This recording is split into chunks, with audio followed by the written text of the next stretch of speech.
Hallelujah. Are you all in a good mood? क्या आप एक अच्छे मूड में हैं? Are you sure? पक्का? I always say this, that we should be the most joyful people on this planet. मैं हमेशा कहता हूँ हमें सबसे ज्यादा आनंदित लोग होना चाहिए इस पृथ्वी पर, इस गोला पर. Amen? And the Bible says that the joy of the Lord is our strength. और बाइबल कहती है जो परमेश्वर का आनंद है वो हमारा बल है. So less joy, less strength. So कम आनंद, कम बल. Amen? Amen. More joy, ज्यादा आनंद, more strength. ज्यादा बल. Amen? And in this walk with the Lord, the enemy is after our joy. और ये जो जीवन, ये जो रास्ता हम यीशु के साथ चल रहे हैं, उस पर दुश्मन हमारा आनंद चुराने के पीछे लगा है. He wants to confuse us with our present that we are facing, that we don't see the bigger picture. वो हमारा ध्यान भटकाना चाहता है उस तस्वीर से जो हम इस समय देख रहे हैं, ताकि जो असली तस्वीर है हम वो ना देख सकें. Oh, I am so occupied with my court case. अरे मैं अपने कोर्ट केस में इतना उलझा हुआ हूँ. Oh, I am so concerned about my son. मैं अपने बेटे की इतनी चिंता करता हूँ. Oh, I am waiting when I will get my own house. मैं इंतजार कर रहा हूँ कब मेरा खुद का घर होगा. Oh, this and that. ये और वो. All that is good. सब अच्छा है. What I am saying is, लेकिन मैं ये कह रहा हूँ, there is a bigger picture. Come on, turn to your neighbor and say, there is a bigger picture. इससे बड़ी तस्वीर है. अपने पड़ोसी को बताएं, इससे बड़ी तस्वीर है. The kingdom is much more than me. राज्य मुझसे कई ज्यादा बड़ा है. Amen? I'll say it again. मैं दोबारा The कहता हूँ. kingdom is much more than me. राज्य मुझसे कई ज्यादा बड़ा है. And this kingdom that we are a part of, this kingdom is an everlasting kingdom. और ये राज्य जिसका हम हिस्सा हैं, ये कभी ना होने वाला राज्य है. Amen. I feel like preaching today, okay? This is not the message, but you know, if you, for example, if you go to a painting exhibition and you stand so close to the painting, अगर आप painting exhibition में जाएंगे और वो जो painting बनी है उसके इतना करीब खड़े होंगे जाकर, it won't make any sense. तो इतना पास से वो समझ में नहीं आएगी.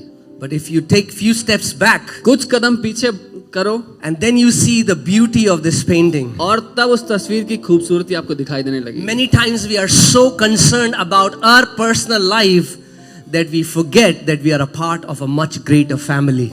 कई बार हम अपने व्यक्तिगत जिंदगी में इतने उलझे होते हैं, इतनी चिंता करते हैं कि हम भूल जाते हैं कि हम इससे अपने से बहुत बड़े परिवार का And the Lord is saying, hey, take few steps back. और परमेश्वर कह रहा है कुछ कदम पीछे कर and look at the bigger picture. और बड़ी तस्वीर देख. And the picture is, और वो तस्वीर है, no matter where you are right now, आप इस समय चाहे कहीं भी क्यों ना हो, it is going to be amazing and glorious in the end. जो अंत में तस्वीर बनेगी वो खूबसूरत होगी और महिमा से भरी होगी. Amen? Our end is already decided. हमारा अंत पहले से निर्धारित कर दिया गया है. We have already won the battle. हम युद्ध जीत चुके हैं. I don't know about you, but if you have read the last chapter of the Bible, we have already won the battle. आपके बारे में नहीं पता, लेकिन अगर बाइबल का आखिरी चैप्टर पढ़ लिया तो लिखा है कि हम युद्ध जीत चुके हैं. That is where we are heading. ये वो जगह है जहां हम जा रहे हैं. Amen? So don't get so occupied. इसलिए इतना उलझ मत जाइए. And I can understand some of us might be going through some really tough situations. और मैं जानता हूं हम में से कुछ बहुत कठिन परिस्थितियों से गुजर रहे हो सकते हैं. But you know what the Bible says about Jesus? पर पता है बाइबल क्या कहती है यीशु के बारे में? The Bible says he endured the cross. Bible कहती है उसने क्रूस को सह लिया. Not that he enjoyed the cross. ये नहीं कि उसको क्रूस का आनंद मिला, He endured the cross. लेकिन ये कि उसने क्रूस को सह लिया. He endured the shame. उसने उस शर्मिंदगी को सह लिया. He endured the rejection. उसने ठुकराए जाने को सह लिया. He endured the betrayal. उसने उस धोखा दिए जाने को सह लिया. For the joy that was set before him. उस आनंद की वजह से जो उसके सामने रखा था. So when there were people mocking at Jesus when he was naked, his eyes were not fixed to them, but his eyes were fixed at the joy that was set before him. तो जब लोग उसका मजाक उड़ा रहे थे, व्यंग कस रहे थे, तो वो उनकी तरफ देखकर उनमें नहीं खोया हुआ था, लेकिन उसकी नजरें थी उस तस्वीर पर, उस आनंद पर जो उसके सामने रखा था परमेश्वर ने. Amen. And I think we were that joy. और He मुझे was looking into the future and seeing these sons and daughters. और मैं कहता हूं कि हम वो आनंद थे क्योंकि वो भविष्य में देख रहा था उन सारे बेटों और बेटियों को. Amen. Amen. And when you keep eternity in the right perspective, you will be able to endure with joy. और जब आप उस अनंत के जीवन को अपने सामने सही स्थान पर रखेंगे तो आप आनंद के साथ सह पाएंगे जीवन की. There is only one way. केवल एक ही तरीका, एक ही रास्ता है To walk as overcomers, जयवंत जिंदगी जीने का, only through joy. केवल आनंद के द्वारा. Amen. So, okay, what is man that you are mindful of him, and the Son of Man that you visit him? भजन 8 और उसका 4. तो फिर मनुष्य क्या है कि तू उसका स्मरण रखे, और आदमी क्या है कि तू उसकी सुधि ले. For you have made him a little lower than the angels, and you have crowned him with glory and honor. क्योंकि तूने उसको परमेश्वर से थोड़ा ही कम बनाया है और महिमा और प्रताप का मुकुट उसके सर पर रखा है. The word here, angels, is the Hebrew word Elohim, which is referred for God. और जो एंजल्स शब्द अंग्रेजी भाषा की बाइबल में लिखा गया है, असल में मूल भाषा में वो शब्द है एलोहीम, जिसका अर्थ है परमेश्वर, जो हिंदी भाषा में सही अनुवाद किया है. Amen. So the Bible is saying that God created us little lower than himself. Bible ये कह रही है कि परमेश्वर ने मनुष्यों को, हमको अपने से थोड़ा सा कम बनाया. And you have crowned him with glory and honor. और महिमा और आदर का मुकुट मनुष्य को पहनाया. Okay, next verse. अगली आयत. And you have made him to have dominion. Say dominion. और तूने उसे अपने हाथों के कामों पर प्रभुता दी है. You have made him to have dominion over the works of your hands. You have put all things under his feet. तूने उसको अपने हाथों के कामों पर प्रभुता दी है. तूने उसके पांव तले सब कुछ कर दिया है. You know, the way we preach the gospel is so distorted. और जैसे हम सुसमाचार सुनाते हैं वो बहुत ही भ्रष्ट तस्वीर है. Because we tell somebody you're a sinner, क्योंकि हम किसी को कहते हैं कि तुम पापी हो, give your life to Jesus, यीशु को जिंदगी दे दो and you'll go to heaven. और स्वर्ग जाने को मिलेगा. It's a very transactional gospel. ये बहुत ही लेन देन का सुसमाचार है. It's not a relational gospel. ये रिश्ते का सुसमाचार नहीं है. So who were we before we were sinners? तो हम पापी होते उससे पहले हम कौन थे? Amen. You know, it's like, for example, there is a very nice car, a Ferrari, for example. उदाहरण के लिए एक बहुत अच्छी गाड़ी है, फेरारी है किसी के पास. And the Ferrari met with an accident. और उस फरारी का एक्सीडेंट हो गया It's shattered, और पूरी चकनाचूर हो गई. completely distorted. पूरी गाड़ी खराब हो गई. And now that a mechanic tried to repair it, and then it's made a nano. और वो एक मैकेनिक के पास ले गए उसको ठीक करने के लिए, और मैकेनिक ने ठीक तो कर दिया पर उसको नैनो बना दिया. So now it's nano. तो अब उसको नैनो कहेंगे. But what was the original design of that car? लेकिन असली में वो गाड़ी कैसी बनाई गई थी? It was a Ferrari. वो एक फरारी थी.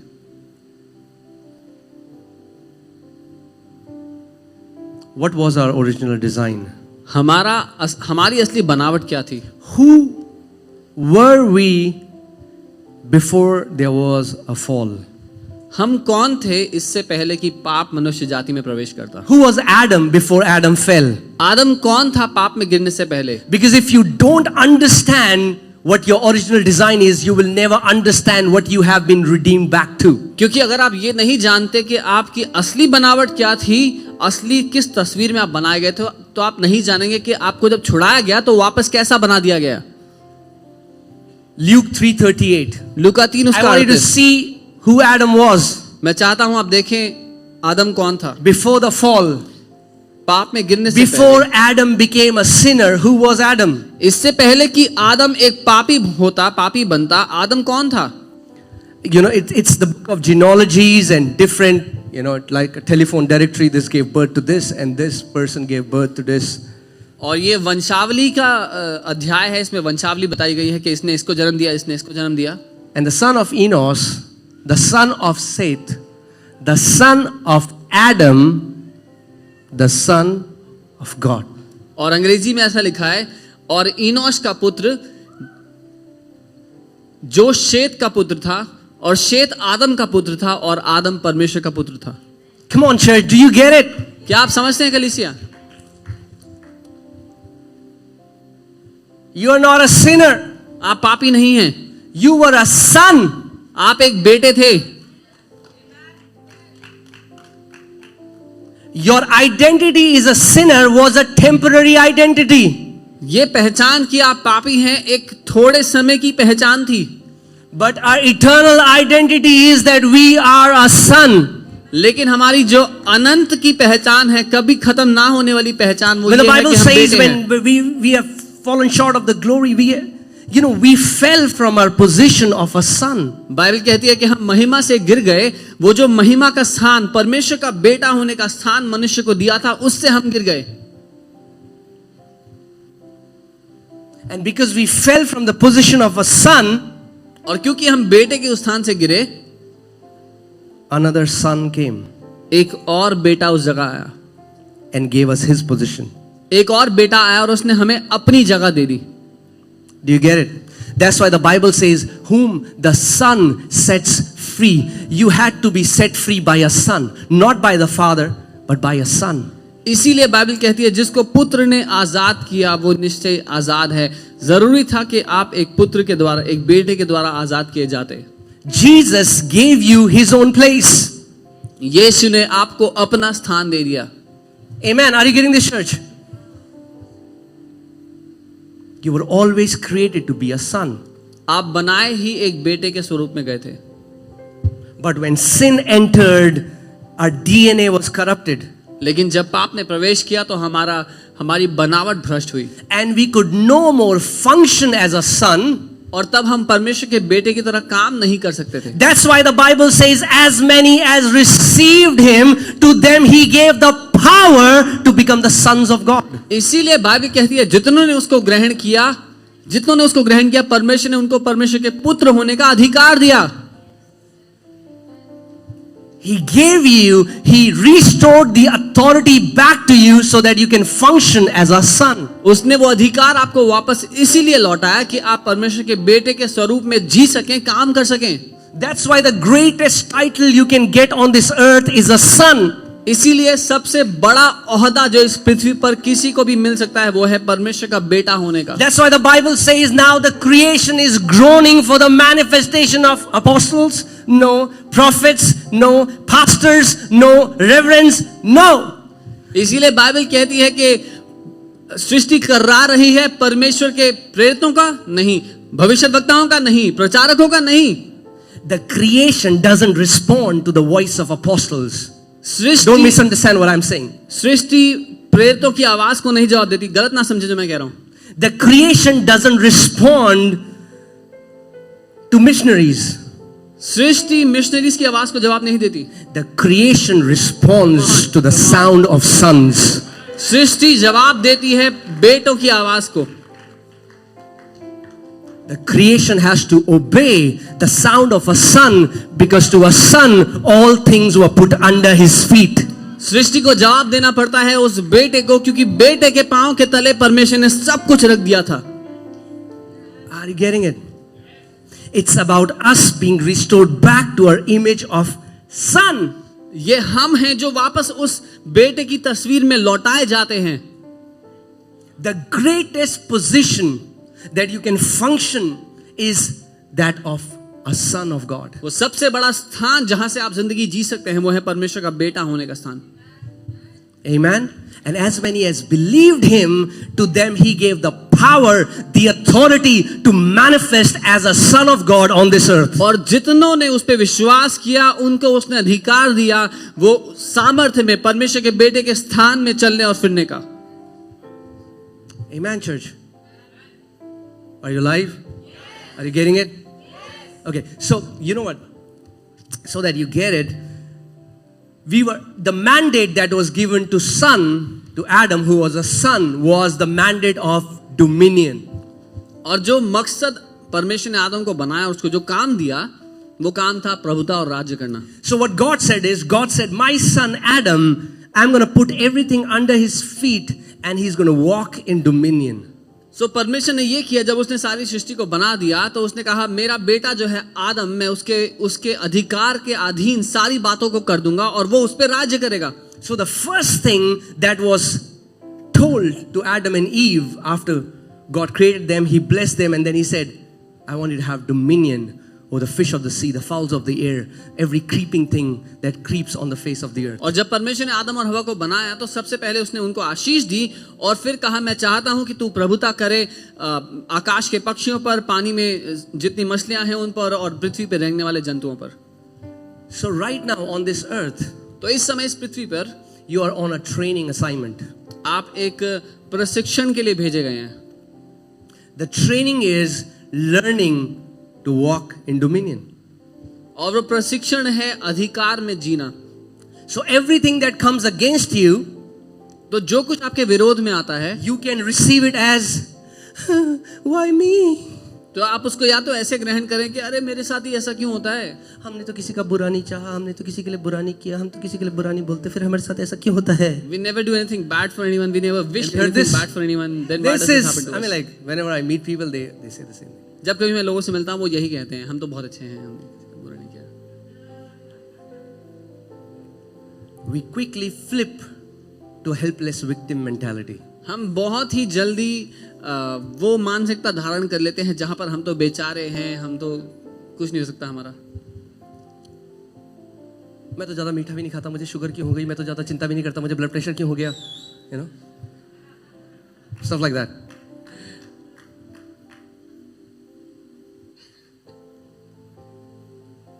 But on this earth you have to see everything that is coming against you as training.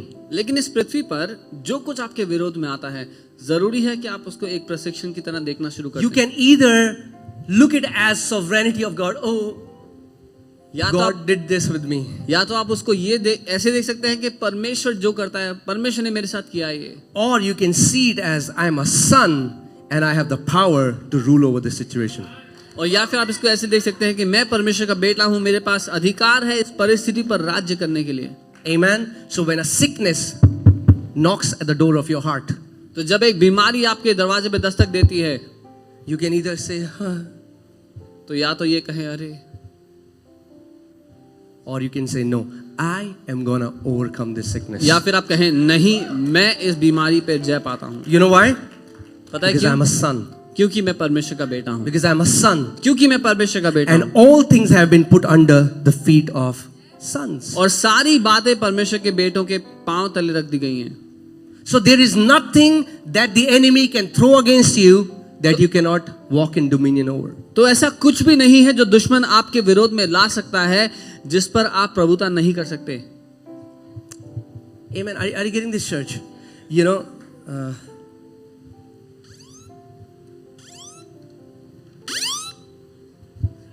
God is saying emergency. Hear the word. Okay. Yeah. Emergency से एक चीज याद आई. What we do is we wait until we come in crisis. तो हम क्या करते हैं, हम इंतजार करते हैं उस घड़ी तक का जब तक जिंदगी में बहुत बड़ी समस्या ना आ Like जाए. Neha was saying, when crisis came, then she said, I need to go back to the word. और जैसे नेहा बता रही थी अपनी गवाही में, जब समस्या आई तो उन्होंने कहा मुझे वचन में जाना पड़ेगा वापस. When crisis comes, जब समस्या आती है, then you want to go to the solution. जब समस्या आती है तो हम समाधान की तरफ जाते हैं. But what if you start walking in the lifestyle of victory every day? लेकिन क्या होगा अगर हम जय की जिंदगी हर रोज जीने लग गए? What if you enroll yourself to training to the word of God every day? अगर अपने आप को उस प्रशिक्षण में भर्ती कर लिया जहां हर रोज हम परमेश्वर के वचन से सीखें. Amen, church. You know, God spoke and these galaxies and these universes were created. परमेश्वर ने बोला और पूरे ब्रह्मांड की आकाश गंगाओं की रचना हो गई. And in Job 22:28, you know, God says, "You shall decree a thing and it shall be established unto you." और अय्यूब 22 उसका 28 वचन कहता है, जो घोषणा तू करेगा वो तेरे लिए स्थापित हो And जाएगी. we declare और हम घोषणा करते हैं and things happen, और चीजें होती but हैं, there is a delay. लेकिन उसमें देरी है कुछ. I don't know why that happens, but it's also a blessing. मुझे नहीं पता ऐसा क्यों है, लेकिन ये बहुत अच्छी आशीष भी है. Because I always say, people say, "Hi, मेरा सर फट रहा है." If you are walking in the fullness of your authority, the moment you said that, "Hi, मेरा सर फटा," क्योंकि अगर हम अपने शब्दों में उस अधिकार में चल रहे हों जहां पर जो हम कहते हैं वो वैसे ही हो जाएगा, तो लोग बहुत सारी गलत बातें बोलते हैं, उसी समय उनके साथ हो जाएंगी. Amen. But before that, I want you to see this thing. You know, God puts Adam in the Garden of Eden, परमेश्वर आदम को उस अदन की वाटिका में रखते हैं and there is abundance there. और वहां बहुत आयत है. There's everything that he will ever need. सब कुछ वहां पर है जो कुछ उसको चाहिए होगा. And he's told to have dominion. और उसको बताया गया कि यहाँ पर प्रभुता और राज्य करना है तुमने. And then sin enters, और फिर पाप प्रवेश करता है and Adam is sent out of the garden. और आदम को उस वाटिका से बाहर भेज दिया जाता है. And from the mindset of dominion, Adam comes into the mindset of survival. और राज्य और प्रभुता की मानसिकता छोड़ करके आदम अब मानसिकता धारण कर लेता है जिंदा बचे रहने की. And the tragedy is that so many people in the church are still living with survival instinct. और दुख की बात यह है कि आज भी कलीसिया में बहुत से लोग इसी मानसिकता को लेकर जी रहे हैं, जिंदा बचे रहना. So you know, Adam is in a place where there is abundance. आदम एक ऐसी जगह पर है जहां पर बहुत आयत है. He never tells Eve, अरे वो सेब लगे हैं फ्रेश 2 बोरी भर के रख लो. He doesn't have to do that. So he doesn't have to tell Eve that, you know, apple tree has given fresh He knows fruits. that if there is a provision, वो जानता है अगर I'm sorry, if there is a need, there is already a provision for it. आदम ये जानता है इससे पहले कि कोई जरूरत उठे उसके लिए परमेश्वर ने पहले से ही पूरी कर दी है वो. And I want to tell you today, no matter what your need is, there is already a provision out there. और मैं आपको बताना चाहता हूं कि चाहे कोई भी आवश्यकता क्यों ना हो आपकी जिंदगी में, पहले से उसके लिए परमेश्वर ने पूरा कर दिया है. God has kept a provision. परमेश्वर ने उसके लिए जो पूरा करने के लिए चाहिए वो रख दिया है. Amen. And this, when Adam is now sent out of the garden, और अब जब आदम को बगीचे से बाहर भेजा गया and death entered, और मृत्यु ने प्रवेश कर लिया, now he thinks, I have to keep myself alive, I have to keep my wife alive. अब वो ऐसे सोचता है कि मुझे अपने आप को जिंदा रखना है, मुझे अपनी पत्नी को जिंदा रखना है. So instantly तो उसी समय he starts hoarding. वो ऐसा सोचता है कि मैं जमाखोरी करता हूं अब. No, he goes into hoarding. और वो जमाखोरी करने लगता है. If he finds a food, कोई खाना मिलता है he'll have to save it. उसको बचाता है वो. What if I'll not get next meal? अगर अगली बार खाना ना मिला तो क्या होगा? Have you heard that? सुना है ऐसा? अरे फ्यूचर इमरजेंसी आ गई तो. So many of us don't even realize we are still living in survival mode. हम में से बहुत ही लोग समझते भी नहीं कि आज भी हम उस मानसिकता में जी रहे हैं जहां अपने आप को जिंदा बचाए रखना चाहते हैं हम. Adam became his own provider. Adam becomes his own protector. आदम अपने खुद के लिए सारी चीजों का बंदोबस्त करने वाला बन जाता है, अपने लिए अपना सुरक्षा करने वाला बन जाता है. You know, there's a beautiful prophetic picture if you see when God brings Israelites out of Egypt. एक खूबसूरत तस्वीर है इस बात में जब परमेश्वर इजराइल को इजिप्ट से निकाल कर ले For आता है. 40 years, God fed them with manna. 40 साल तक परमेश्वर उनको मन्ना बरसाकर खिलाता है. Think about it, 40 years. 40 साल. But God tells them, लेकिन परमेश्वर से ये कहता है only take that much, that will be sufficient for you and your family. सिर्फ उतना ही लेना जो तुम्हारे और तुम्हारे परिवार के लिए काफी हो, And don't hoard. और जमाखोरी मत करना। But some people, लेकिन कुछ लोग you know, जमा कर लेते हैं, and the Bible says their manna gets rotten.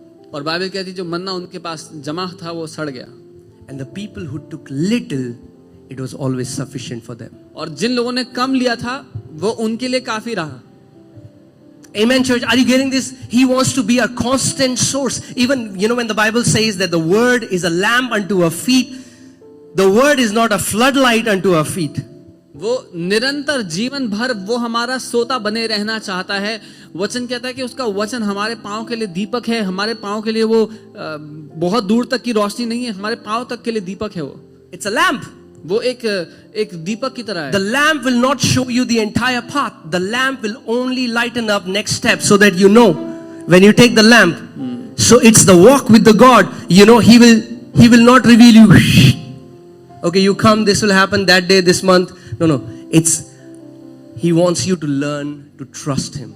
And it's one step at a time. और दीपक का ये काम नहीं कि वो पूरे रास्ते में रोशनी कर दे, लेकिन वो आपके अगले कदम तक रोशनी कर सकता है ताकि आप एक एक करके कदम बढ़ाते चले जाएं। परमेश्वर ये चाहता है कि आपको वो सिखाए कैसे आप परमेश्वर पे विश्वास कर सकते हैं इस दौर में, इस जीवन में, कि आप उस पे भरोसा करते हुए एक एक कदम बढ़ाते हुए चलते चले जाएं। Abraham, come out of your father's house. अपने पिता के घर से बाहर आ जा, To a place एक ऐसी जगह के लिए I will show you. जो मैं तुझे दिखा। Okay, Abraham says where? तो अब्राहम कहता है कहाँ? South Delhi, East Delhi, south Delhi जाना है, West Delhi. West. Will there be Starbucks nearby? आसपास स्टारबक्स होगा। When will the next instruction come? अगला निर्देश कब मिलेगा? The next instruction will come when you will obey the first that is given to you. परमेश्वर अगला निर्देश या अगला क्या करना है तब बताएगा जब आपने वो पूरा कर लिया जो उसने इससे पहले करने के लिए कहा था। So Abraham comes out of his father's house, तो अब्राहम अपने पिता के घर से बाहर आते हैं, obeyed the instruction, पहली बात को पूरा किया, and then God begins to give him another one. और फिर परमेश्वर अगला निर्देश You know, I देते हैं। always think that our walk with the Lord is very much like you know, the conversation between the pilot and the ATR, you know. और मैं हमेशा कहता हूँ कि जो हमारा परमेश्वर के साथ जीवन है वो उस बातचीत जैसा है जो एक एयरलाइन के पायलट और जो ट्रैफिक कंट्रोल वाले हैं उनके बीच में होता है। Okay, so you know that the pilots who fly Boeing and all, it's a non-visual flight. They cannot see and fly. They cannot मन करा तो लेफ्ट मोड़ दो, मन करा तो राइट मोड़ दो. No. जो पायलट्स बोइंग और ऐसे बड़े जहाज चलाते हैं उड़ाते हैं, उनको बिना देखे चलाना पड़ता है, वो अपनी मर्जी से कहीं नहीं मोड़ सकते। It's called a non-visual flight. And you know, pilots, they are told not to wear earphones a lot because it will damage their hearing. और इसीलिए पायलट्स को निर्देश होता है कि ज्यादा ईयरफोन में म्यूजिक ना सुने, कुछ चीजें ना सुने, उनके कान, उनके सुनने की क्षमता खराब ना हो, खत्म ना हो। Because their life क्योंकि उनकी जिंदगी and the depends upon their hearing. और जितने लोग उनके साथ बैठे हैं उस जहाज में, उन सबकी जिंदगी निर्भर है उनके सुनने पर। Jesus said, take heed how you hear. यीशु ने कहा ध्यान रखो तुम कैसे सुनते हो। Amen. Some people hear garbage all the time, you know, crime patrol and this and that, और वो शर्मा आंटी ने ये बोला, वर्मा आंटी ने ये बोला, और ये, you know, and then it's take heed what you hear. कुछ लोग हमेशा व्यर्थ की बातें सुनते हैं और अपने आप को उससे भर लेते हैं, लेकिन ध्यान दें आप क्या सुनते हैं। Can I tell you a very easy secret to walk in dominion? एक बहुत आसान रहस्य बताता हूँ जय में जीने का। How many people want to know that? It's very easy. Become deaf to bad news. प्रभुता में जीने का एक बहुत आसान रहस्य है, बुरी खबर के लिए बहरे हो जाओ। Don't receive bad news. बुरी खबर ग्रहण ही मत करो। The enemy will try to give you bad news. You say, I don't receive it. दुश्मन बुरी खबर लेके आए, बोलो मुझे सुननी ही नहीं है। See, for example, if somebody gives you a gift, अगर आपको कोई गिफ्ट देता है you have to receive it. तो आपको उसको ग्रहण करना If होता you don't receive it, है। अगर नहीं लोगे गिफ्ट it's not yours. तो आपका नहीं है वो। When the enemy gives you a bad news, जब दुश्मन बुरी खबर लेकर tell आए, him, मुझे लेनी नहीं है. you tell him I don't want it. Amen? I will not take bad news because I am born from good news.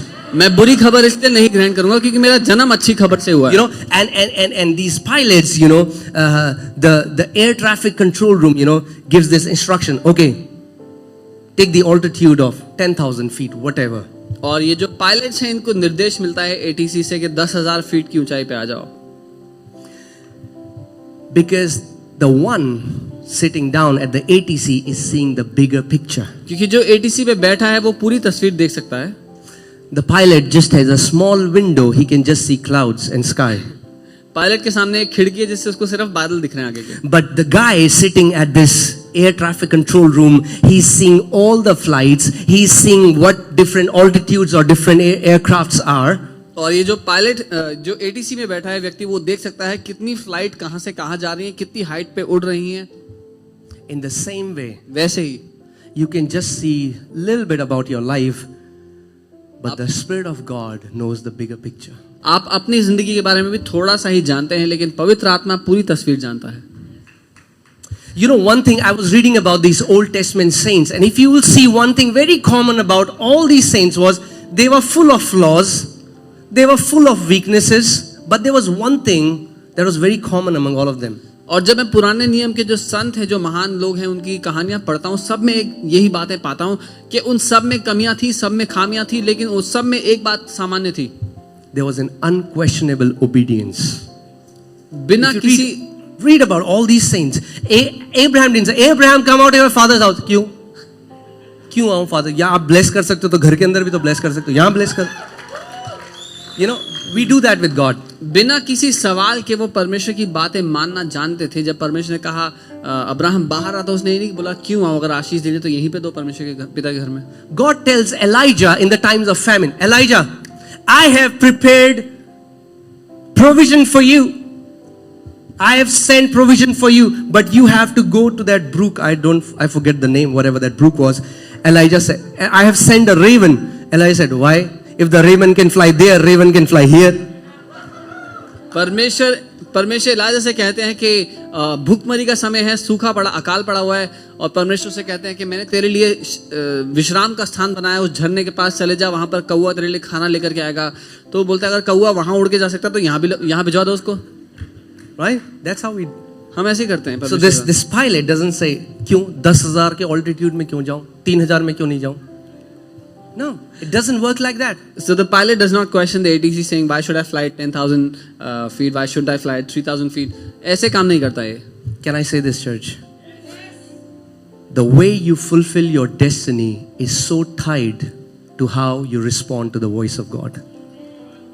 आप किस रीति से किस हद तक अपने जीवन की बुलाहट को पूरा कर पाएंगे, वो निर्भर है आप किस रीति से परमेश्वर की आवाज को सुनते हैं। And many times what God will tell you will not make any sense to your logical mind. और कई बार जो परमेश्वर आपसे कहेगा करने के लिए, वो आपके दिमाग को समझ में नहीं आएगा। It's about obeying your father. लेकिन But yes, I also want to say this. Don't become hyper spiritual. लेकिन मुद्दा अपने पिता की बात मानने का है, पर मैं ये भी कहना चाहता हूं कि घने आत्मिक ना बन जाएं। Okay, there's a balance. I have met people, you know what they say? They say, God tells me what clothes to wear every day. मैं कुछ लोगों से ऐसे मिला जो कहते हैं कि परमेश्वर मुझसे हर रोज कहता है मैं कौन से कपड़े God tells me to brush my teeth, whether should I choose Pepsodent or Colgate. God said, no, this morning choose red color Pepsodent. परमेश्वर मुझे बोलता है आज सुबह मैं रेड कलर के पेप्सोडेंट से अपने दांत ब्रश करूं। I met a guy, he said, God told me, you know, I was in a bus, I was going somewhere and God told me, you know, tell them to stop the bus and just, you know, come out of the bus. मैं एक व्यक्ति से मिला और उन्होंने बताया कि मैं बस में जा रहा था और प्रभु ने मुझसे बोला कि इनको बोल बस रोके और उतर बस से। So now I'm thinking, you know, I am about to hear a very prophetic testimony. तो मैं उत्साहित हो गया कि अब कुछ खतरनाक गवाही मिलने वाली है। I was like, so what happened after that? फिर क्या हुआ भाई उसके बाद? He said, nothing, I walked home. कुछ नहीं, पैदल चल के घर आया।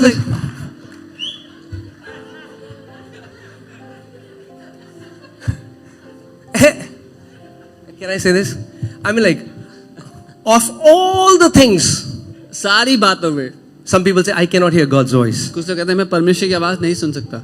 But of all the things, लेकिन सारी बातों में if they like a girl or if they like a boy, they hear Holy Spirit's voice like precision, clear cut, Holy Spirit told me this. You know, वो लोग भी जो कहते हैं मैं परमेश्वर की आवाज नहीं सुन सकता, जब किसी जब लड़की का मामला होता है बाबू भाई, या किसी लड़के की बात होती है तो एकदम से समझ लेते हैं कि यही लड़की है, पवित्र आत्मा ने मुझे बोला इसी से शादी करनी है. amen. But the sad thing is, Holy Spirit tells that girl to marry somebody else. लेकिन दुख की बात ये होती है कि प्रभु उस पवित्र आत्मा उस लड़की को बोलता है किसी और से शादी करनी है. So, you know, I've sat with, counseled so many young people. I said, either you are confused, or that girl is confused, or Holy Spirit is confused. तीनों में से कोई तो confused है. तो मैं ऐसे जवानों के साथ बैठा हूँ, मैंने कहा या तो तुम कंफ्यूज हो, या वो लड़की कंफ्यूज है, या पवित्र आत्मा कंफ्यूज है. कोई तो कंफ्यूज है.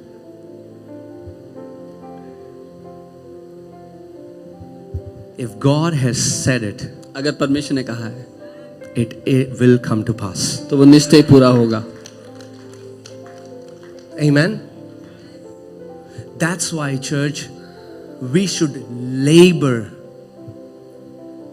to hear God's voice. इसीलिए कलीसिया हमें पूरे दिल से परमेश्वर की आवाज को सुनना चाहिए. You should desire to hear God's voice. हमें हमारे अंदर ये चाहत होनी चाहिए कि उसकी आवाज को हम सुने. Okay. This is not at all my message. This is not what I prepared. But ये बिल्कुल भी मेरा संदेश नहीं था, मैं ये तैयार करके बिल्कुल नहीं आया था. चलते हैं. Amen, church. All these people, they obeyed the voice of God.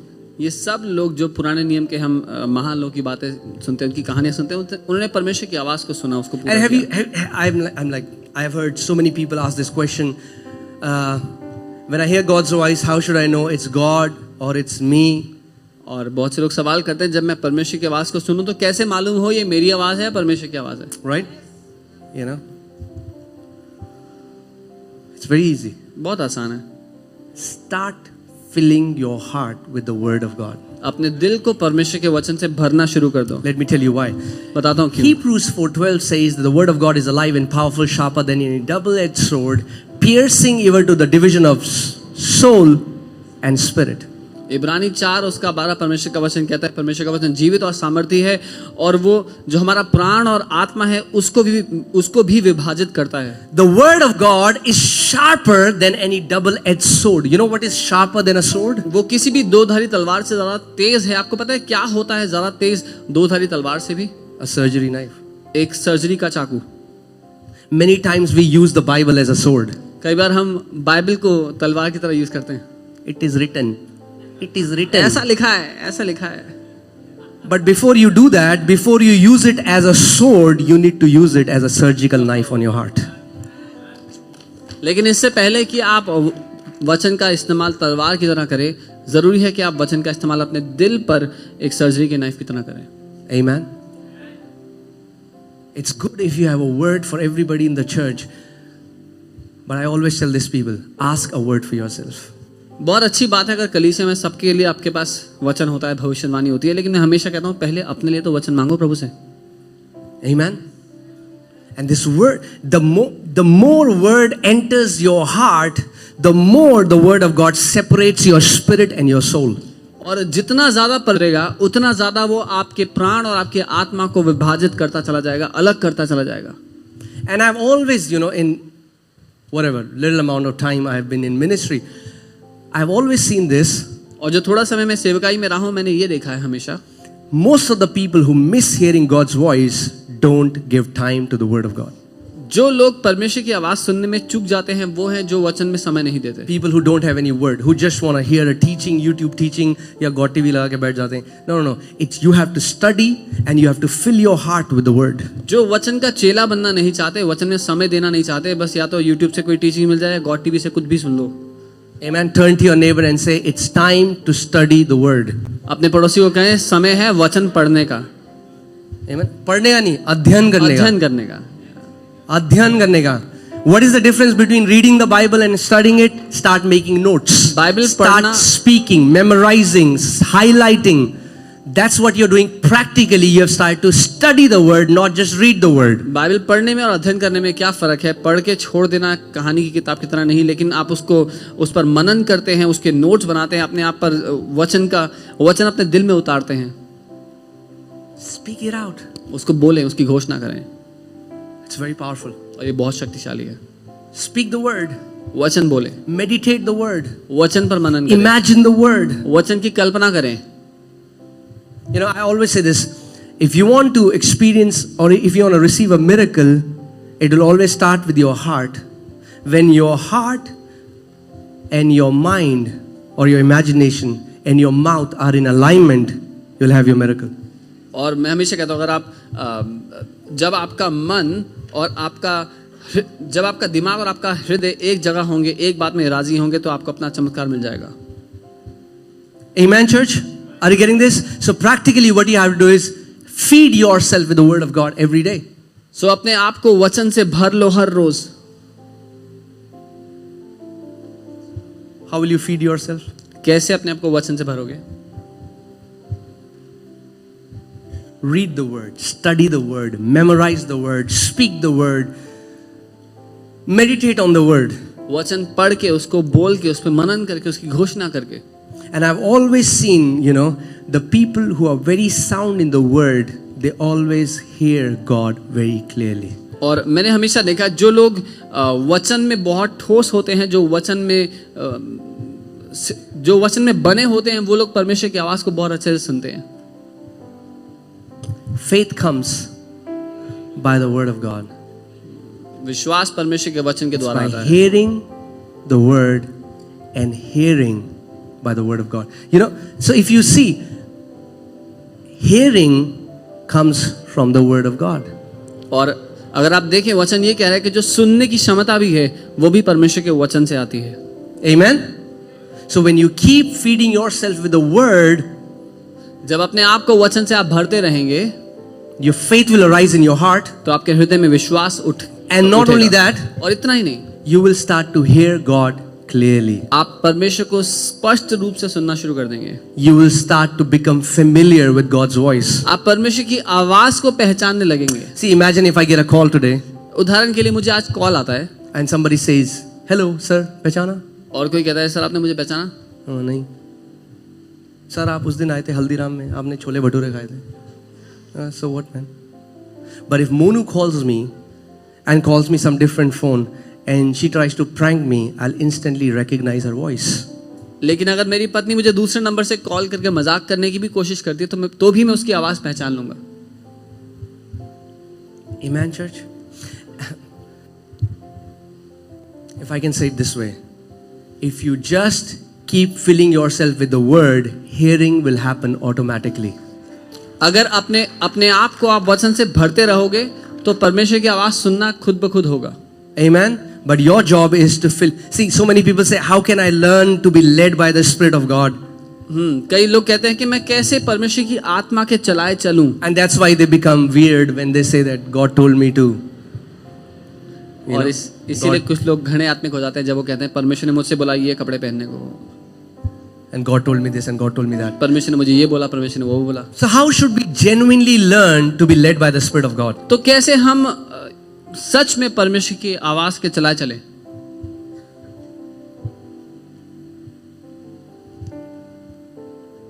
Your job is to be filled by the Spirit. Leading you is His job. आपकी जिम्मेदारी है अपने आप को वचन से भर देना, आपकी अगुवाई करना परमेश्वर की जिम्मेदारी है। Amen. When you're filled with the Spirit, leading you becomes very easy. जब आप वचन से भरे होंगे तो आपकी अगुवाई करना आत्मा के लिए बहुत आसान होगा। Amen. If your car's fuel tank is empty, you cannot lead that car. Come. I was like, come, yeah, come. Not going आगे. अगर आपकी गाड़ी का जो ईंधन टैंक है वो खाली होगा, तो आप जितना भी कोशिश कर लो वो आगे नहीं जा सकती है। Amen. But when your spirit, when your heart is filled when you're filled with the Spirit, leading you becomes very easy. लेकिन जब आपका हृदय वचन से भरा हो तो आपकी अगुवाई करना आत्मा के लिए बहुत आसान है। Amen, church? Are you getting this? So your destiny, wherever God is taking you, is tied to your ability to hear God's voice. तो आपके जीवन की मंजिल जो जिस दिशा में परमेश्वर आपको लेकर जाना चाहता है वो बहुत करीब से बंधी हुई है इस बात से कि किस क्षमता से आप परमेश्वर की आवाज सुनते हैं। Think about Abraham. Think about all the heroes of the Bible. What did they do? Abraham और इन सारे हीरोज के बारे में सोचो, क्या किया उन्होंने ऐसा? They obeyed the voice of God. उन्होंने परमेश्वर की आवाज को माना। Amen. That's why we have the word, you know, the word of the Lord came unto me, and they wrote it. इसीलिए हमारे पास आज वचन भी है, बाइबल भी है, क्योंकि उसमें से लिखा है परमेश्वर की ओर से मेरे पास वचन आया और मैंने उसको लिखा। But understand this, where so many people get stuck is, are you with me, church? What so many people did is, they start to draw their delight from discipline. लेकिन समस्या कहाँ होती है? जब बहुत सारे लोगों ने इस अनुशासन से अपनी जिंदगी को आनंदित करना शुरू कर दिया। I'm so happy. मैं बहुत आनंदित हूँ। Why? क्यों? Because I read 4 chapters of Bible today. क्योंकि आज मैंने 4 अध्याय पढ़े बाइबल के। I read 10 chapters. आज मैंने 10 अध्याय पढ़े। Spiritual discipline is good, but that's not where Jesus is taking you. आत्मिक अनुशासन बहुत अच्छा है, लेकिन वो मंजिल नहीं है जहाँ यीशु आपको ले जा रहा है। If your heart is not to hear God's voice and to become like Jesus, this book will be the reason for your fights. अगर आपका हृदय यीशु की तरह बनना नहीं, अगर उसके हृदय की तरह चलना नहीं है, तो फिर ये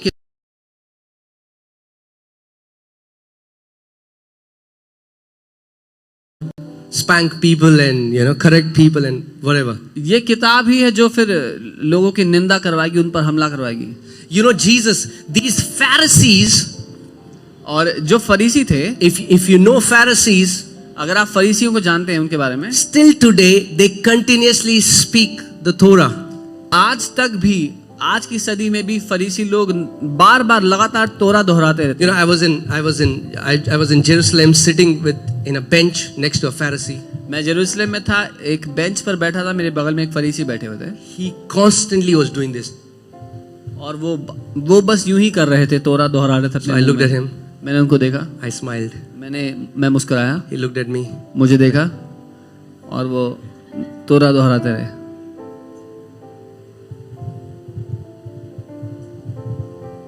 But when the God they were worshipping, लेकिन जिस परमेश्वर की वो आराधना कर रहे थे, when that God took a form and came in front of them, they were not able to recognize him. जब वो परमेश्वर देहधारी हुआ, उनके सामने आकर खड़ा हुआ, तो वो उसको पहचान नहीं सके। And Jesus told them, you who keep searching the scriptures because you think in it is eternal life, you don't receive me. और यीशु ने कहा, तुम जो वचन को तलाशते रहते हो क्योंकि तुम्हें लगता है उसमें अनंत जीवन है और मुझे नहीं पहचानते हो। So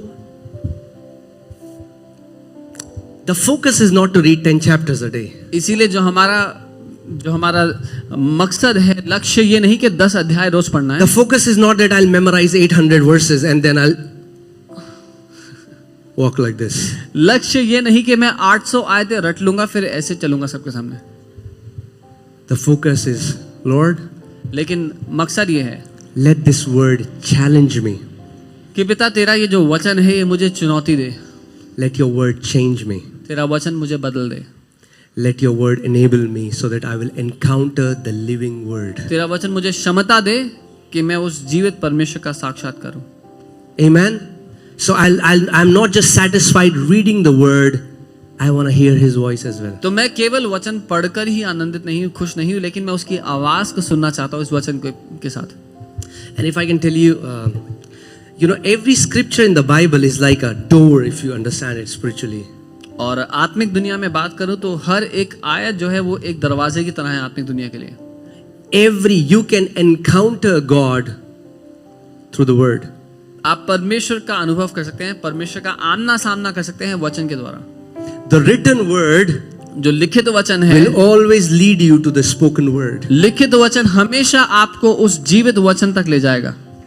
Amen. So I was telling you, I used to read Psalm 23, say it many times, meditate on it, in my room for hours, I would say, the Lord is my shepherd, I will not lack. The Lord is my shepherd, I will not lack. मैं घंटों तक भजन 23 अपने कमरे में बोलता था, उस पर मनन करता था, उसकी घोषणा करता था, यहोवा मेरा चरवाहा है, मुझे घटी ना होगी, यहोवा मेरा चरवाहा है. And one day, bam, I had an encounter. और एक दिन अचानक मेरा साक्षात्कार And I परमेश्वर से heard God's voice and He said, हुआ.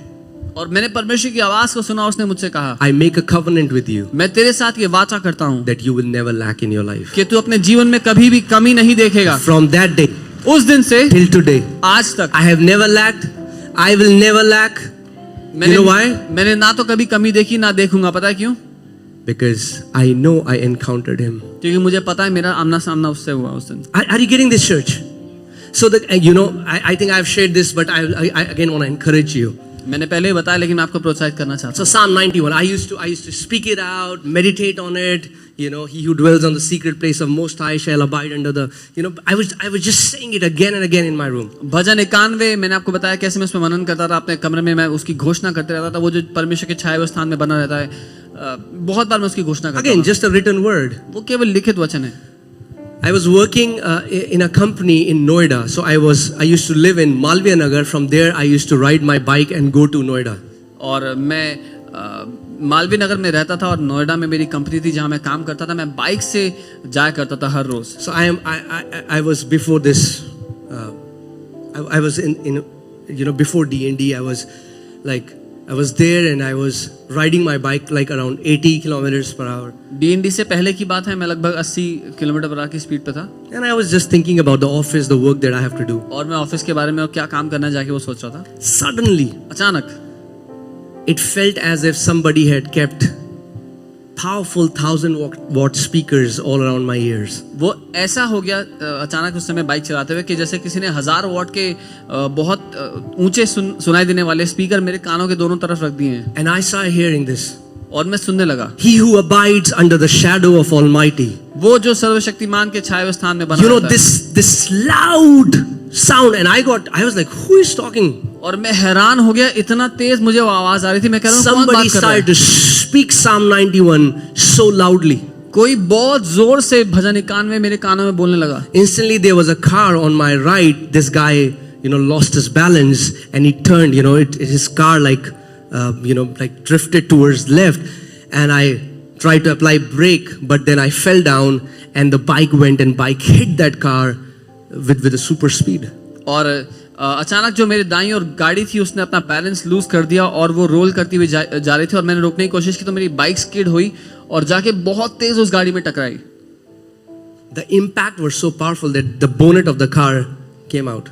और इतनी तेज बाइक उसमें लगी थी कि गाड़ी का बोनट बाहर गिर गया, निकल गया. And I got up. मैं उठा. I was scratchless. मुझे एक स्क्रैच भी नहीं था. Scratchless. एक स्क्रैच भी नहीं था मुझे. एक खरोंच भी नहीं थी.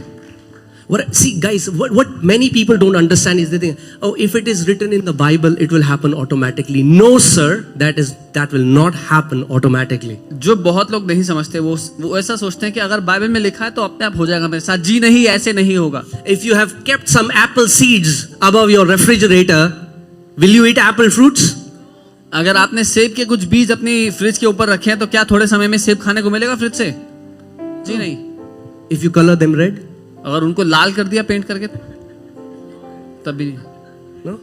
If you wear a locket? अगर सेब के बीज का लॉकेट पहन लिया तो? If you keep it under your pillow? अगर तकिए के नीचे रख दिया तो? Will you get fruit? तब मिलेगा सेब खाने को? No. नहीं. But the spiritual principle is, लेकिन आत्मिक सिद्धांत if you want to eat fruit, then what should meet? The seed should meet what? Soil. तो आत्मिक सिद्धांत ये है, अगर फल खाना है तो बीज को किससे मिलना पड़ेगा? भूमि से. This is the book of seeds, but until it meets the soil of your heart, there would be no power that will be released. ये वो किताब है जिसमें बहुत बीज भरे हुए हैं, लेकिन जब तक ये बीज आपके हृदय की भूमि पर नहीं गिरेंगे तब तक वो शक्ति जो इस वचन में है आपके जीवन में काम नहीं करेगी. It breaks my heart. Some Christians, the time that they wrote their prayer request to 10,000 ministries, if in that time they would have studied the word, confessed the word and believed the word, they would have gotten the result. मेरा दिल टूटता है इस बात से कि जितना समय कई विश्वासी लोग बर्बाद कर देते हैं 10,000 मिनिस्ट्रीज में अपनी प्रार्थना निवेदन भेजने में, अगर वो समय उन्होंने वचन में दिया होता कि वो वचन को अपने दिल में उतार ले तो आज परिणाम अलग होते। Amen. Please understand our heart. We welcome everybody who sends their prayer request. हमारा दिल समझे, हम हर एक का स्वागत करते हैं जो अपनी प्रार्थना निवेदन भेजते हैं। But it's wrong if you expect other person to come on his knees to intercede for you when you don't want to move an inch for yourself. लेकिन ये गलत है जब आप 1 इंच हिलना नहीं चाहते और आप किसी और को चाहते हैं कि आपके लिए प्रार्थना करे। अरे भैया अपने सेब दे दो। अरे दे देंगे पर अपने भी तो उगाओ। Amen. You have the seed, you have the soil. वो बीज आपके पास है, वो भूमि आपके पास है। Why are you looking for apples? You guys are getting what I'm saying, right? It's a spiritual principle. That's why, when I came to the Lord from a Hindu family, I came to the Lord. One thing never made sense to me. जब मैं हिंदू परिवार से यीशु मसीह के पास आया तो एक बात मेरे दिमाग में कभी नहीं आई, समझ में नहीं आई। It's like, why only a few, Lord? कि कुछ लोग ही क्यों एक प्रभु कलीसिया Why में? are there only a few that walk in victory? Why only few look like they walk as overcomers? Rest majority. I won't say. कुछ मुट्ठी भर लोग ही क्यों हैं प्रभु राज्य में जो जयवंत जिंदगी जी रहे हैं, अधिकतर लोग क्यों नहीं? Either God is partial, या तो परमेश्वर है जो तरफदारी करता है, or we have not understood His principle. या फिर हम उसके सिद्धांतों को नहीं जाने। You're always looking for a man of God, हम हमेशा ढूंढ रहे हैं कोई परमेश्वर का जन आ जाए, where you should be looking for the Word of God. जहां हमें परमेश्वर के वचन में ढूंढना चाहिए। Amen. It's the Word. वचन ही है, Your answer is in the Word. आपका उत्तर वचन ही है। I told you, I think few Sundays before, that God doesn't want to give you a job. मैंने कुछ रविवार पहले बताया था, परमेश्वर आपको नौकरी देना नहीं चाहता। No. नहीं, He wants to give you His Word.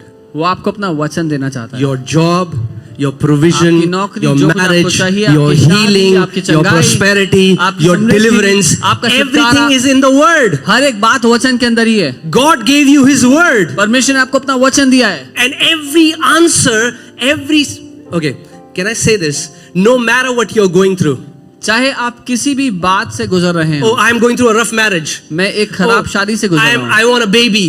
मुझे एक बच्चा चाहिए। Oh, I want a job. मुझे नौकरी चाहिए। I want to get delivered from this addiction. मुझे इस बुरी लत से छुटकारा चाहिए। No matter what the prayer request is, the answer is the Word of God. चाहे कोई भी प्रार्थना निवेदन क्यों ना हो, उसका उत्तर वचन ही है।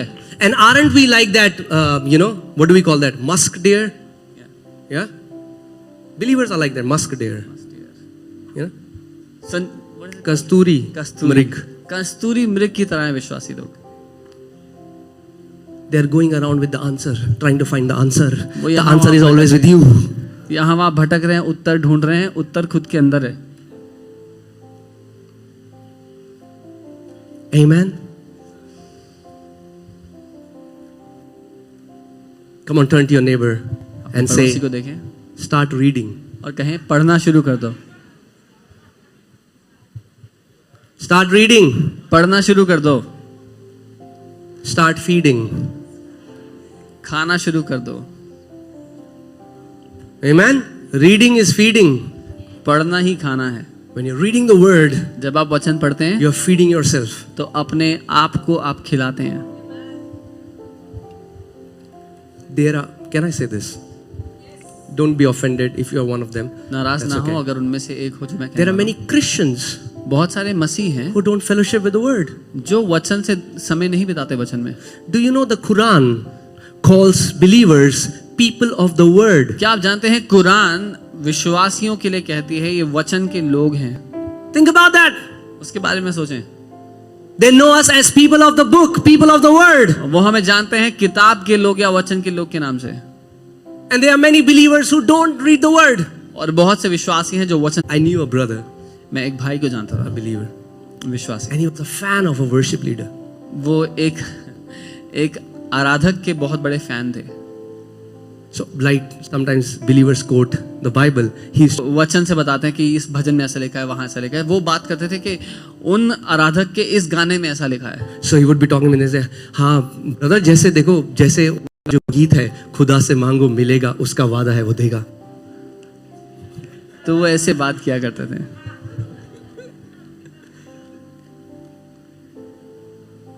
Amen.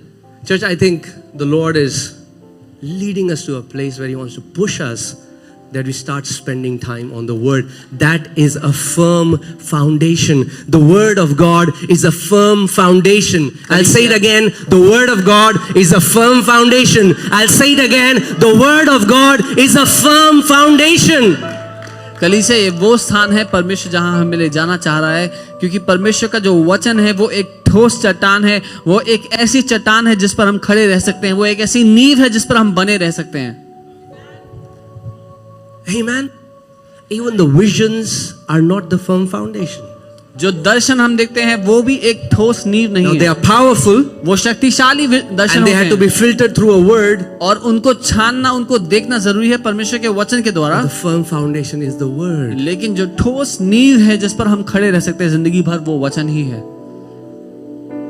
You know, for example, a prophet comes to some church उदाहरण के लिए एक भविष्यवक्ता एक कलीसिया में आते हैं and he, for example, says, और वो कहते Ben, हैं, get up. He says, God tells me that God is going to bless you financially. प्रभु तुमको आर्थिक आशीष देगा। So sometimes the people are like, तो कई बार लोग, praise God. प्रभु का धन्यवाद हो। 30 साल से बाइबल घर में लिखी हुई है जिसमें लिखा हुआ है कि I'm going to bless you and make you a blessing for nation. तब क्यों नहीं किया ये? So for 30 years you've had a Bible in your house which says the same thing, that I'm going to bless you and make you a blessing for nations. Why were you not excited then? Amen. Praise God for prophets. We honor the prophets in the body of Christ. प्रभु का धन्यवाद हो भविष्यवक्ताओं के लिए, हम उनका आदर करते हैं मसीह की देह में। But what do you do when no prophet comes and there is no prophecy? You have the word of God. लेकिन आप क्या करोगे जब कोई भविष्यवक्ता आपके पास आकर आपके लिए भविष्यवाणी ना करे? परमेश्वर का वचन। Amen. When me and Monica, we were under debts, bank people harassing us, and there was no prophecy, I took Ephesians 1:3. I am blessed with every spiritual blessing in the heavenly places in Christ Jesus. I used to say that thousands of times in my room. I am blessed. Thank you, Father, that you have blessed me with every spiritual blessing in the heavenly places. I am blessed. Thank you, Father, you have blessed me with every spiritual blessing in the heavenly places in Christ Jesus. और जब मैं और मोनिका घर में थे, हमारे ऊपर कर्जा था, बैंक वाले कॉल करके परेशान करते थे, सताते थे, मैंने इफिसियों 1:3 लिया और इस बात की घोषणा करनी शुरू कर दी कि मेरे पास वो सब कुछ है जो मसीह में परमेश्वर ने मुझे दिया है। मसीह में परमेश्वर ने मुझे हर एक आत्मिक आशीष दी है, उससे आशीषित किया है। You know what's happening? पता क्या होने लगा? Those blessings started to manifest in our life. वो आशीषें हमारी जिंदगी में दिखाई देने लग गई। Came out of debt. कर्जे से बाहर आ गए। We start, not only we came out of debt, सिर्फ we कर्जे started से living in an overflow. We started helping other people who had need. सिर्फ कर्जे से ही बाहर नहीं आ गए, लेकिन उन लोगों की मदद करने लगे जो जरूरत में थे। His word will never fail. उसका वचन कभी भी हारेगा नहीं, कभी आपको निराश होने नहीं देगा। Prophecies may fail. Again, please understand my heart. What I'm saying is, if it's a genuine prophecy, if a man misses hearing God and tells you something, that can fail, but if it is written, it will never fail. भविष्यवाणियां आपको निराश कर सकती हैं, लेकिन जो वचन है वो आपको कभी भी निराश नहीं करेगा, कभी भी हारेगा नहीं। So you don't need a man to tell you by the stripes of Jesus you are healed. You need to, think about this, church. इसीलिए आपको किसी मनुष्य की आवश्यकता नहीं जो आपको बताए कि यीशु के कोड़े खाने से आप चंगे हो गए हैं। Should I continue? Okay, hear this. Jesus goes to be baptized at the river Jordan. यीशु यर्दन नदी जाते हैं To be baptized here. बपतिस्मा लेने के लिए।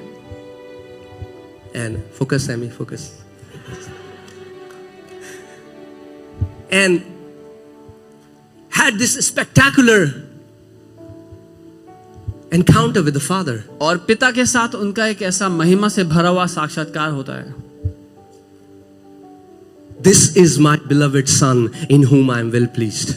ये मेरा प्यारा बेटा है जिससे मैं बहुत आनंदित हूँ, Okay? बहुत खुश हूँ। And now from there, और वहां से the Holy Spirit leads him to wilderness पवित्र आत्मा उसको जंगल में ले जाते हैं, where he is tested.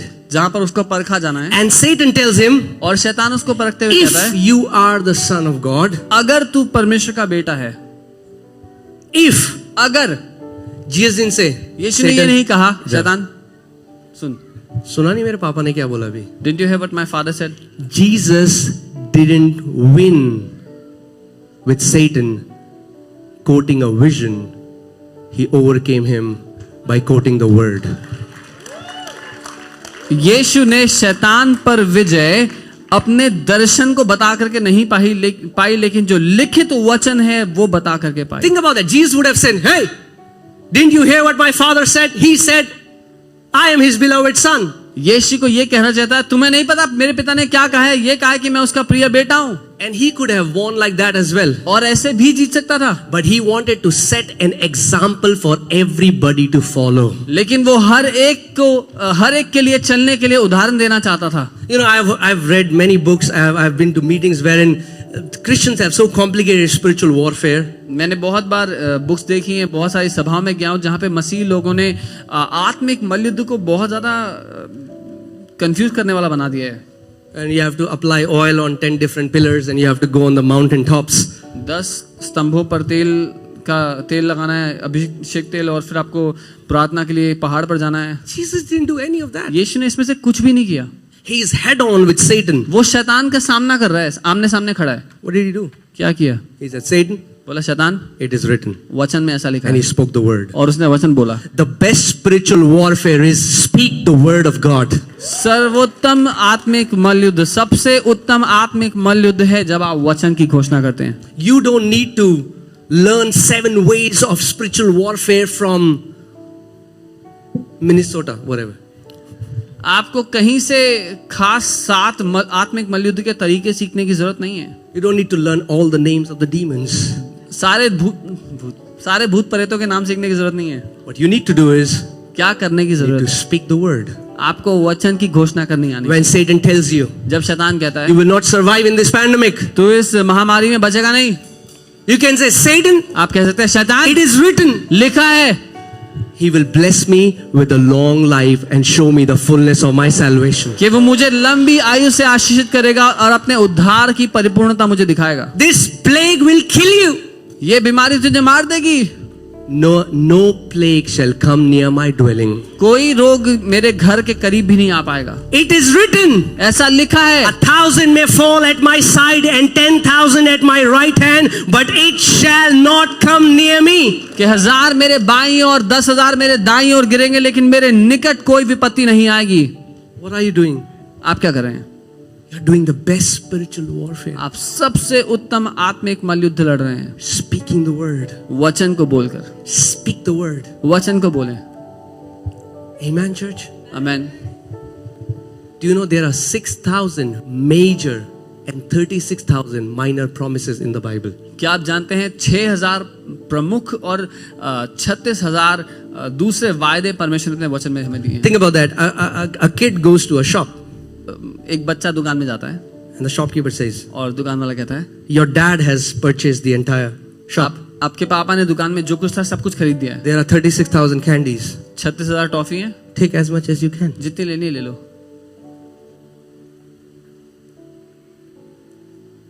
Amen. Amen. The elder son got so offended. जो बड़ा बेटा था वो बहुत ज्यादा नाराज हो गया। He said, उसने कहा, you never gave me a goat. आपने मुझे तो एक भेड़ भी नहीं दी कभी, And this son of yours, when he came, you did a big party for him. और जो ये वाला आपका बेटा वापस आया तो उसके लिए इतनी बड़ी पार्टी कर रहे हो। And what was the father's reply? पिता ने क्या कहा? He said, son, whatever I have is yours. उसने कहा, बेटा जो कुछ मेरा है वो तेरा ही तो है। Whatever God has is yours. जो कुछ परमेश्वर का है वो आपका है। Healing is yours. चंगाई आपकी है। I'll say it again. Healing is yours. चंगाई आपकी है। Healing is your portion. चंगाई आपका हिस्सा है। Amen. Walking in abundance is yours. बहुतायत में जीना आपका हिस्सा है। Sound mind is yours. एक शांत मन आपका हिस्सा Living in joy is yours. है। आनंद में जीना आपका हिस्सा है। Being a blessing to nation is yours. देशों के लिए आशीष बनना आपका हिस्सा है। Amen? It's already there. सब कुछ है उसमें, You'll have to learn to possess it. लेकिन आपको सीखना है कैसे उस पे कब्जा करना है। You'll have to start putting the seeds of the word of God in your heart. आपको वो परमेश्वर के वचन के बीज अपने दिल में उतारने जरूरी है। Amen? And you're like, yeah, every day. हर रोज तो पढ़ रहा हूँ। Blessed be the God and Father of my Lord Jesus Christ, who has blessed me with every spiritual blessing in the heavenly places. हमारा परमेश्वर यीशु मसीह का पिता धन्य हो जिसने हर एक आत्मिक आशीष हमें आशीषित कर दिया स्वर्गीय स्थानों You know, में। the Bible says the word of God quickens us. Bible कहती है कि परमेश्वर का वचन हमें तेजी देता है। Let me tell you a testimony of my pastor. अपने पास बात So one day he was reading the word out in his balcony, and there was this mango tree. वो एक दिन अपनी बालकनी में ये वचन पढ़ रहे थे और उनके बालकनी में आम का पेड़ है बाहर। And this tree was full of pest, fungus, whatever you want to call और it. उस पेड़ में बहुत सारे कीड़े लगे हुए थे। And they tried to, call the pest control and do all of that, but it never worked. और उन्होंने कीटनाशक डाला, बहुत कुछ किया, पर कोई फर्क नहीं पड़ा। And he was just reading the word, and he had a supernatural encounter. और वो वचन पढ़ रहे थे। Let me say this: how many of us really expect an encounter when we read the word? जब हम वचन पढ़ते हैं तो हम में से कितने लोग हैं जो इस उम्मीद से वचन पढ़ रहे हैं कि हमारा अलौकिक अनुभव होगा। Think about that. Okay, I want to say this if you understand. If you give a book of Harry Potter to a Christian and say, read this book, and they start to read it, he'll say, shh, what are you doing? You will be invoking demons. जब अगर आप किसी मसीह को Harry Potter की किताब देंगे या कोई मसीह आपके सामने हैरी पॉटर की किताब पढ़ रहा है, अरे बंद कर इसको, भूत चिपक जाएगा। Or a sorcery, a book of sorcery or witchcraft, for example. जादू टोना की कोई किताब किसी को देखेंगे पढ़ते तो what will happen? We'll freak out. Why? क्या होगा? Because we think whatever this guy is doing will invoke demons. क्या होगा? हम डर जाएंगे कि ये जो व्यक्ति कर रहा है इससे दुष्ट आत्मा इसकी ओर आएंगी। But we also read the Bible like that. When you read the word, you are invoking the Spirit of God. लेकिन क्या हम बाइबल भी ऐसे ही पढ़ते हैं? हम पढ़ेंगे तो पवित्र आत्मा Or we read it as a religious book. या हम उसको एक ईसाई धार्मिक किताब की तरह पढ़ते Isn't हैं? it crazy that we have faith that demons will respond to then the Spirit of God will respond? क्या ये परेशान करने वाली बात नहीं कि हमारा विश्वास दुष्ट आत्माओं पे ज्यादा है कि वो हमारी बात सुन लेंगी We think और if परमेश्वर पे नहीं है। a Christian will read a book of occult, instantly demons are going to respond. But we think we'll read the word of God and nothing will happen. और हम ऐसा मानते हैं कि जब एक मसीह किसी जादू टोने की किताब पढ़ेगा तो दुष्ट आत्मा उसके पास आ जाएंगी, लेकिन जब वो वचन पढ़ेगा तो परमेश्वर उसको नहीं सुनता, ना देखता है, ना उसका अनुभव होगा कोई। Isn't this crazy? That we read the Bible as a routine rather than expecting an encounter. कि हम बाइबल को एक आदत की तरह पढ़ते हैं, ये उम्मीद ना करते हुए कि हमारा परमेश्वर से आमना सामना हो जाएगा। 5 more minutes and then I'll close. So my pastor, he was reading the word, and something happened and he got sucked up into this spiritual encounter with the Lord. और कुछ ऐसा अनुभव हुआ कि वो उस अलौकिक अनुभव में खींचे चले गए। And he heard God's voice clearly, and God said, say anything that you want and it will happen right now.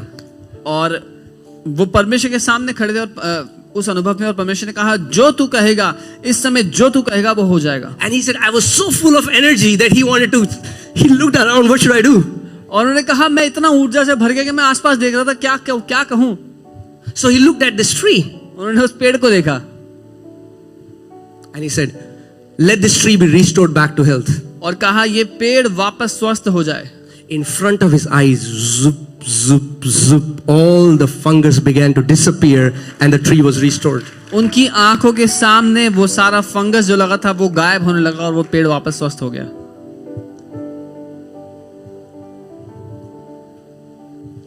We are the people of the word. हम वचन के लोग हैं। In the book of Hebrews it says, by faith we know that the world's different dimensions, this universe was created by the word of God. और इब्रानी की किताब कहते हैं विश्वास से हम जानते हैं कि ब्रह्मांड और सृष्टि की रचना हुई थी इस वचन के द्वारा। Do you know even angels respond to the word? क्या आप जानते हैं स्वर्गदूत भी वचन के प्रति जवाब देते हैं? The Bible says they are mighty in strength. They hearken to the voice of the Lord. स्वर्गदूत कहते हैं वो पराक्रम में महान है और वो परमेश्वर के वचन को जवाब देते हैं। If I can say it this way, church, are you hearing me? Okay, give voice to His word. मैं इस तरह कहूंगा, परमेश्वर के वचन को आवाज दो। I'll say it again. Give voice to His word. परमेश्वर के वचन को आवाज दो। Give voice to His word. परमेश्वर के वचन को आवाज दो।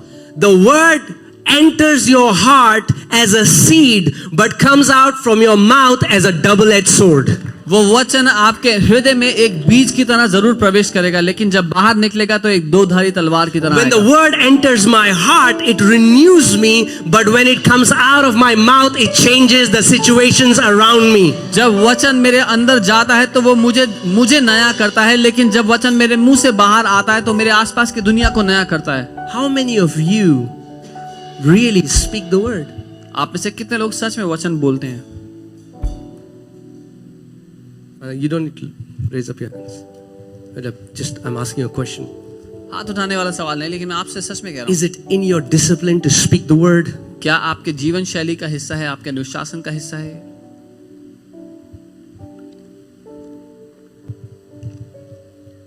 Job 22:28, you shall decree a thing and it shall be established unto you. अय्यूब 22 उसका 28, जिस बात की तू घोषणा कर देगा वो तेरे लिए स्थापित हो जाएगी।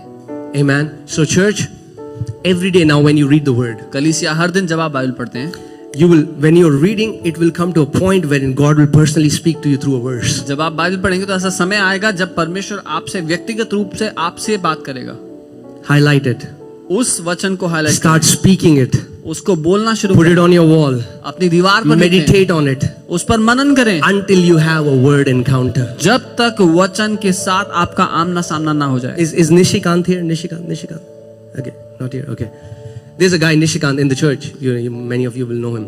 कलीसिया का एक When he भाई, came here, he was so bound by demons. कलीसिया का एक भाई है निशिकांत, जब वो यहाँ आया था तो दुष्ट आत्मा से ग्रसित था। Working as a chef.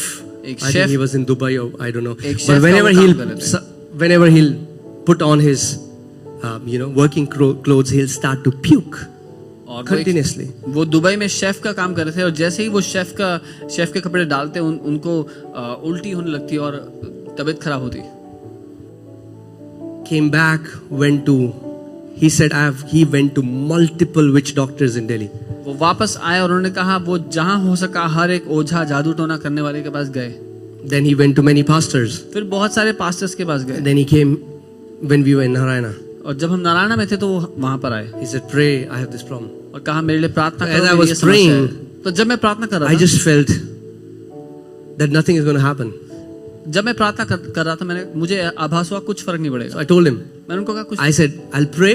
मैंने कहा मैं प्रार्थना Nothing will करूंगा, happen. लेकिन कुछ नहीं होगा, You have been speaking against those pastors because they prayed and nothing happened, and then you'll add me in the list. क्योंकि आप उन पास्टर्स के खिलाफ भी अभी तक बोल रहे हो जिन्होंने आपके लिए प्रार्थना की, कुछ नहीं हुआ, आप मुझे भी उस लिस्ट में ऐड कर लोगे। I said, "Take your word. Take the word with you." He had the Bible. उनके पास वचन थी, मैंने कहा I वचन said, अपने "Start साथ ले speaking जाओ। the word. मैंने कहा इस वचन को बोलना शुरू Highlight करो, the word. उस वचन को हाईलाइट Let करो, it come out of your mouth as a double-edged sword." तुम्हारे मुंह से वो दो धारी तलवार की तरह निकले। He started doing that. उन्होंने वो करना शुरू किया। Within few weeks, he's completely delivered, and now he's setting other people free. कुछ ही हफ्तों में वो पूरी तरह आजाद हो गए और अब वो और लोगों को आजाद कर रहे हैं। Amen, church.